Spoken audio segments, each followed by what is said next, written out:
49 വർഷത്തെ തലയെടുപ്പുള്ള ജീവിതം, അതിൽ 30 വർഷവും പൊതുരംഗത്ത്.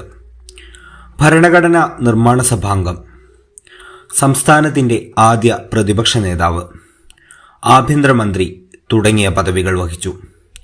പി.ടി. ചാക്കോ എന്ന സംസ്ഥാന രാഷ്ട്രീയത്തിലെ അതികായൻ വിട പറഞ്ഞിട്ട് 2025 61 വർഷം തികഞ്ഞു. കോട്ടയം ജില്ലയിൽ വാഴൂർ ചാമംപാത്തലിൽ 1915 ഏപ്രിൽ 9 ജനിച്ചു. കർഷകനായ തോമസും അന്നമ്മയും മാതാപിതാക്കൾ. 1936 തിരുച്ചിറപ്പള്ളി സെന്റ് ജോസഫ് കോളേജിൽ നിന്ന് ബിരുദം നേടി. ഇതേ വർഷം ഒറ്റപ്ലാക്കൽ മറിയാമ്മയെ വിവാഹം കഴിച്ചു. തുടർന്ന് തിരുവനന്തപുരം ലോ കോളേജിൽ നിന്ന് നിയമബിരുദം നേടി. 1938 തിരുവിതാംകൂർ സ്റ്റേറ്റ് കോൺഗ്രസ് പ്രവർത്തകനായി. ഉത്തരവാദ പ്രക്ഷോഭത്തിൽ പങ്കെടുത്ത് ആദ്യ ജയിൽവാസം. മോചിതനായ ശേഷം വീണ്ടും അറസ്റ്റും തടവു ശിക്ഷയും. അഖില തിരുവിതാംകൂർ യൂത്ത് ലീഗ് പുറത്തിറക്കിയതും സർക്കാർ നിരോധിച്ചതുമായ മെമ്മോറാണ്ടം പൊതുയോഗത്തിൽ പരസ്യമായി വായിച്ചതായിരുന്നു കുറ്റം. തിരുവനന്തപുരം സെൻട്രൽ ജയിലിൽ 6 മാസത്തെ തടവു ശിക്ഷ.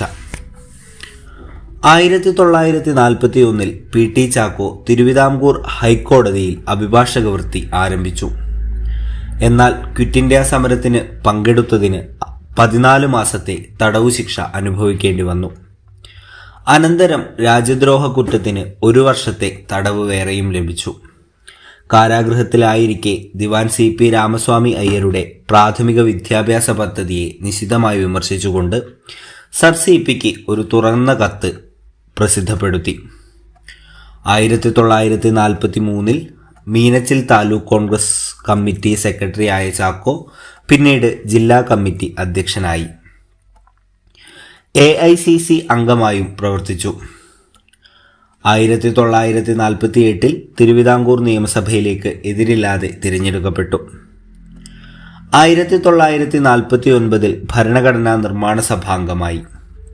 1952 ആദ്യ ലോക്സഭാ തിരഞ്ഞെടുപ്പിൽ മീനച്ചിൽ മണ്ഡലത്തിൽ നിന്ന് വിജയിച്ചു.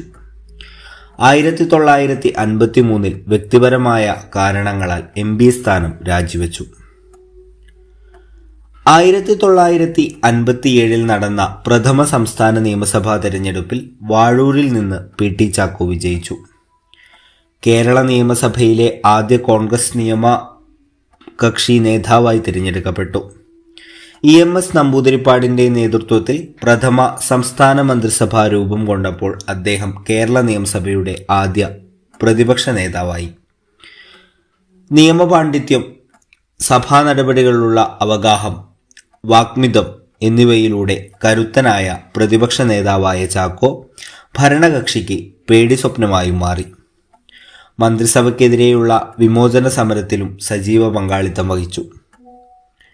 വിമോചന സമരം EMS മന്ത്രിസഭയെ വീഴ്ത്തി. 1960 തിരഞ്ഞെടുപ്പിൽ വിജയിച്ച ചാക്കോ പട്ടം A. താണുപിള്ള നയിച്ച PSP കോൺഗ്രസ് കൂട്ടുമന്ത്രിസഭയിൽ ആഭ്യന്തര, റവന്യൂ, നിയമമന്ത്രിയായി. പട്ടം രാജിവെച്ച് പഞ്ചാബ് ഗവർണറായപ്പോൾ R. ശങ്കർ മുഖ്യമന്ത്രിയായി. ആ മന്ത്രിസഭയിലും ചാക്കോ അതേ വകുപ്പുകൾ വഹിച്ചു. തിരുവനന്തപുരം ജില്ലയിൽ നെയ്യാറിനടുത്ത് നെട്ടുകാൽ തേരിയിൽ സംസ്ഥാനത്തെ ആദ്യത്തെ തുറന്ന ജയിൽ ആരംഭിച്ചത് അദ്ദേഹത്തിൻ്റെ ഭരണകാലത്താണ്.